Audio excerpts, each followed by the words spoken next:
Are you in ketosis, and what is the most accurate way to measure your ketone levels when following the ketogenic diet? Today we are talking about ketones and how to measure ketones, and are you in the right level, and how do you even know? There are many different ways to even measure your ketones. First, I just want to acknowledge, obviously I have my baby Clara here with me. If she wakes up, I guess we'll have to finish this video later, but we're gonna try to go with it because she's been extremely clingy and she doesn't want to let me put her down, and I love these wraps, they're amazing. So, okay, ketones. As you guys know, I've lost a ton of weight with the ketogenic diet after the birth of my other 2 kids, and then I got pregnant again, and now I'm on the journey to losing the rest of my baby weight from this little baby here. She's 6 weeks old now, and so I'm following the ketogenic diet, and I love to share with you guys the tips and tricks to help you get the best results with this lifestyle. Your ketones and measuring your ketones are very important, and there are a few different ways that you can measure this. Now, back in the day when I was doing like a low carb diet, before I even knew about keto, you know, when I was like maybe 10 years ago, I would just use those urine strips. You get them at the grocery store. It will tell you if you're in, or if you have ketones in your urine, which is a sign that, you know, you're in ketosis. But here's the problem. The urine strips aren't accurate long term. They only really give you a good reading when you first get started on the keto diet to let you know if you are in ketosis, but then as you become fat adapted, it's not going to register anymore on those urine strips. It's going to show a negative result, and it's probably going to make you feel like you're doing everything right and you're not in ketosis, and that can lead to a lot of people giving up just by not knowing that what it really means is you're fat adapted, your body is more efficient at utilizing the ketones, and so it's not showing up on the urine strips anymore. So I don't use those urine strips any longer.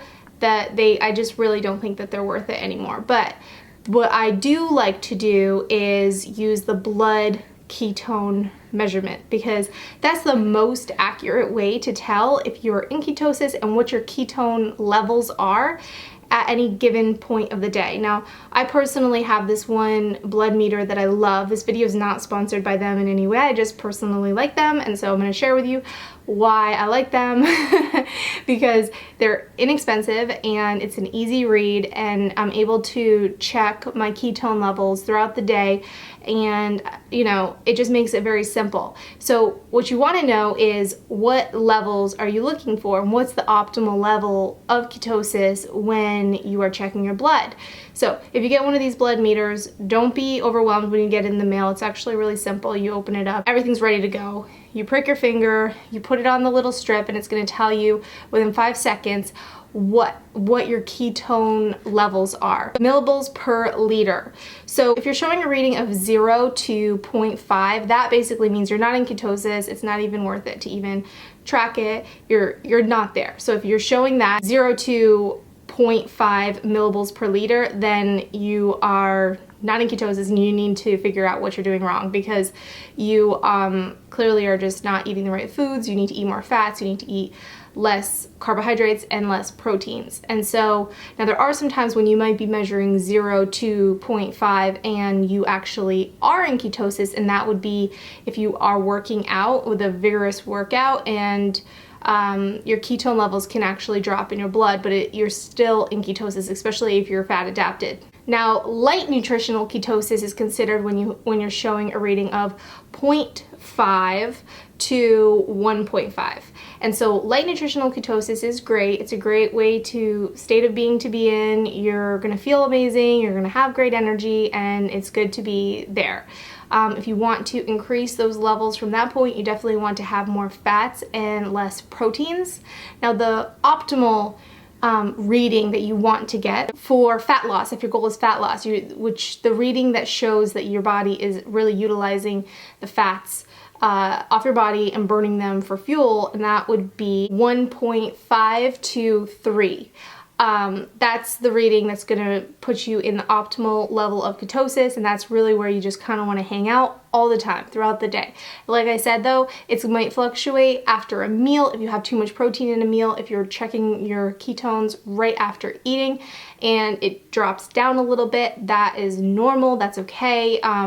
But right, really you want to kind of like stay within that range if your goal is fat loss and you really want to know that you're on the right track. Now, if it is lower than you would like and you would like to increase it and get it up to that optimal range, the way you do that is by reducing the amount of protein you're eating and reducing the amount of carbs you're eating and increasing the amount of fat you are eating.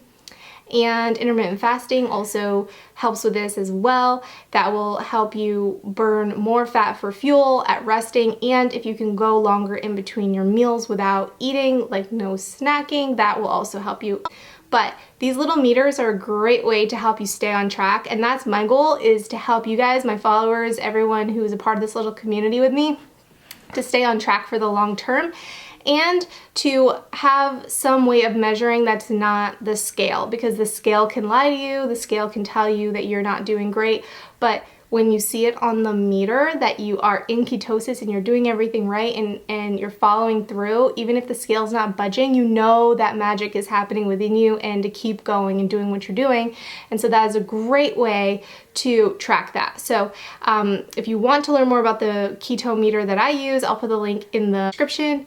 And if you're new to this channel, be sure you hit that subscribe button, because I post tons of tips and tricks along the way of my journey here of the ketogenic lifestyle, and I share with you guys in a quick, fast little video that's easy to understand to help beginners and really anyone throughout their keto journey get some information to help them maximize their results with the ketogenic diet. So thanks guys for watching this video. Oh, and if you're on Instagram, be sure to check me out there as well, because I run little contests and I'm actually going to be giving away some amazing stuff this next contest coming up. I'll be pulling a winner the first week of every month until the end of the summer. So if you want to get in on that, be sure you hit that subscribe button here, click my link to Instagram in the description, and follow me over there and comment on the post there to get into that drawing. So thanks guys for watching this video. I hope you enjoyed it. Take care.